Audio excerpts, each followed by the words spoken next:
చాలా కష్టపడి కాపాడుతున్నారు.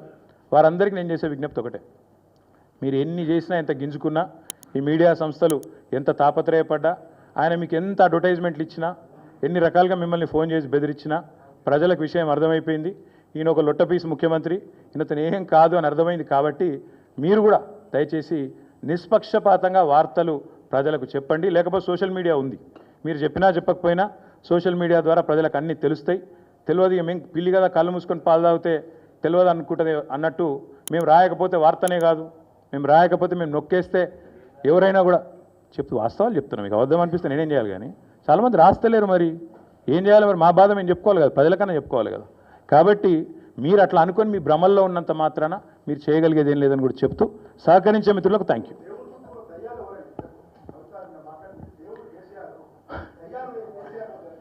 బ్రదర్, మీకు ఒక మాట, ఇంత ఇంపార్టెంట్ ఇష్యూ చెప్తే నువ్వు దేవుడు దయ్యం అనబడుతుంది. ఇప్పుడు ప్రస్తుతం మాకు తెలంగాణకు పట్టిన దయ్యం మాత్రం రేవంత్ రెడ్డి. ఆ రేవంత్ రెడ్డి అనే దయ్యాన్ని ఎట్లా వదిలించాలా అనేది మా తాపత్రయం. ఇంకేమన్నా తొందరపడ అంత యాంగ్జైటీ ఎందుకు, అంత టెన్షన్ ఎందుకు, అంత హడావుడి ఎందుకు? నేను చెప్పేది ఏమంటే తెలంగాణకు పట్టిన శని కాంగ్రెసు, తెలంగాణకు పట్టిన దయ్యం రేవంత్ రెడ్డి. ఇప్పుడు ఆ దయ్యాన్ని శనిని ఎట్లా వదిలించాలనేది మా టార్గెట్. ఇక మీరు చెప్పే టెన్షన్ ఎందుకే అంతగానో మాట్లాడి రాదు, ఎందుకు అంత ఎగబడుతున్నావు? నేను అనేది ఏమంటే మీరు ఒకటి గుర్తుపెట్టుకోండి, లోక్సభ ఎన్నికలకు ముందు మేము పార్లమెంటు నియోజకవర్గాల వారీగా సమావేశాలు పెట్టాం, సమీక్షా సమావేశం. ఇక్కడ అసెంబ్లీలో ఓడిపోయాము, ఎట్లా ముందుకు పోవాలని చెప్పి దాదాపు 17 రోజుల పాటు మీరందరూ చూశారు. ఇక్కడే వేల మంది కార్యకర్తలతో కూర్చొని దాదాపు 7, 8, 9, 10 గంటలు వారితో చర్చించాం. ఆ ప్రాసెస్లో చాలామంది డైరెక్ట్గా మైక్లో మాట్లాడిన వాళ్ళు ఉన్నారు, కొంతమంది చిట్టీల మీద రాసిచ్చిన వాళ్ళు ఉన్నారు, కొంతమంది కేసీఆర్ గారికి ఉత్తరం అందించండి అని చెప్పి ఉత్తరాలు ఇచ్చిన వాళ్ళు ఉన్నారు.